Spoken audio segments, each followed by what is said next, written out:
Welcome to the latest edition of EJH British Cars. So I've been working on the TR2, and remember it's got a sale on, and I wanted to see if I was going to need to buy stuff for the rear axle, so that's what we're taking apart today. So to get started, I picked it up and put it on a couple of sawhorses, and I was very surprised this hub came off. Usually you have to fight these like crazy, and a big press and everything else. This just fell off. The hub came off easier than the brake drum did, and I think I know why. And if we look at the Woodruff key that came out, if you look, you can see it's all grooved up. So I think this hub was sliding around on the axle. Hopefully that's okay in there. Though I have to tell you, this axle looks kind of bunged up. You see some shiny there, and it looks like it's kind of worn wide right along that edge. So, fortunately I've got some extra TR3 axles. That's the other thing.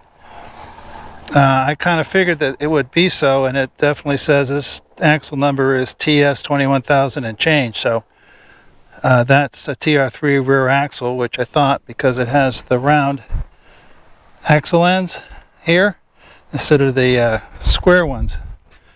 The TR2 axles that have the square ends were less robust than these. I think they're Lockheed's and this is a Girling.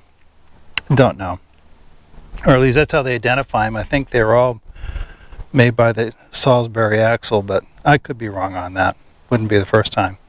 Anyway, so I'm going to take this plug out, drain the oil out, get this back cover off. Mostly I want to take a look at the gears, make sure they're not bucked up. But I noticed when the axle was still in the car, that there was a lot of slack when I tried to turn the wheel before the rear end turned. But right now, there's almost none. So I'm thinking a lot of that slack was actually that hub spinning on this end. It also had the incorrect nut on it. It should have a nut like this, which is I think 1 1/4 inches. And instead, it had this one, which is 15/16 and an extra washer. So obviously somebody been monkeying around. So I'm going to get this thing drained out, and then we'll open this back up and take a look.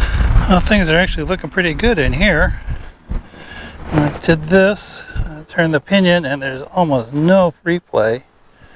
Doesn't feel like the preload on the pinion's quite right, but it's got some preload. But I didn't find any bits and pieces. All the gears seem to be in one piece. I didn't see any debris laying in the bottom. So I definitely I'll replace the bearings on the end, but as you can see, they were greased. Because this axle, you have to grease here to grease the outer wheel bearings. They are not oiled by the lubrication in the tube like an American car. So here's the other one there. But both these pockets were well lubricated. So I think we're in pretty good shape. I will probably pick up a set of bearings for the carrier at least. I'll probably do the pinion too. I don't know. We'll see. But that's all good. So I'm real happy with that. So the only thing left to do, this is the left hub and shaft, and I need to get this hub off the shaft, which is really difficult. So it'll depend. Hopefully they had this apart once before, that it hasn't been together for 68 years, because that can be a real bugger. But we'll see. I built a pulling plate to do this 30 years ago, and I've done maybe half a dozen axles, and I've always been successful. But boy, I tell you, some of them were really on there. It took days and days, and penetrating oil, and maybe a bit of heat, and keep tightening and tightening and tightening, and trying not to break anything. The biggest problem is it's very easy to warp this plate. So we shall see. Anyway, so it looks like it's gonna rain here pretty quick. So I'm gonna button the axle up and put it aside, and then maybe I'll play with that axle, see if we can get the hub off. Alright, so here's my hub puller. It's a piece of 3/4 inch steel, 4 holes drilled to match the bolt pattern. There's some long 7/16 fine thread nuts. These are what you use to couple bars together, 7/16 fine thread, just like the lug nuts. And make sure that the big nut's on the end and flush with the threads, so because that'll protect your threads, and if this thing comes off with a bang, it'll stop it from shooting across the room. So I'll go ahead and load this thing up, and then we'll show you. Well, a change in plan. This screw stud is buggered up. It's pulled out of the hub, and it's at an angle, and that's making it so that these won't bolt up, and I don't think that that's going to pull very hard. It looks like somebody already tried to pull on it and buggered it up. Unfortunately, I have another hub, so if I can get it apart, we'll be in good shape. So I'm going to put it on the press and try that. Okay, so we get the setup in. Haven't put any pressure on it yet, so away we go.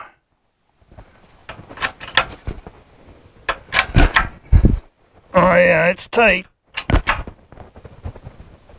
Oh. It's very tight.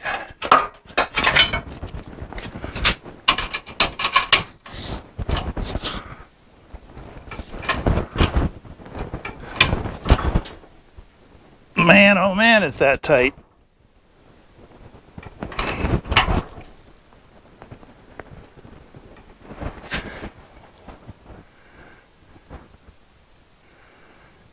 I think we're approaching the capacity of the jack.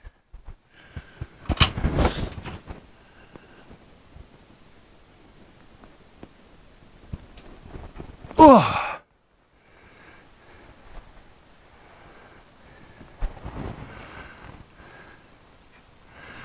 Well, I think we'll let that sit for a little bit. And we'll get some penetrating oil on it and see how that goes. Well, we'll go with the old standby and give it a couple of whacks, see if that knocks it loose.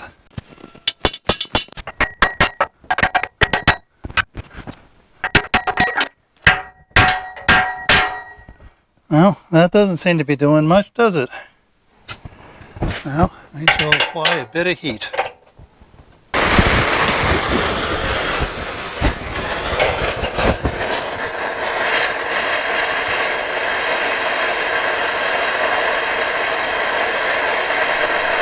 Well, so far heat pressure has not moved it, so I'm going to leave it soaking in penetrating oil and in the press with pressure on it. We'll leave it overnight, see if it comes free in the morning. See you then.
I think we have achieved separation.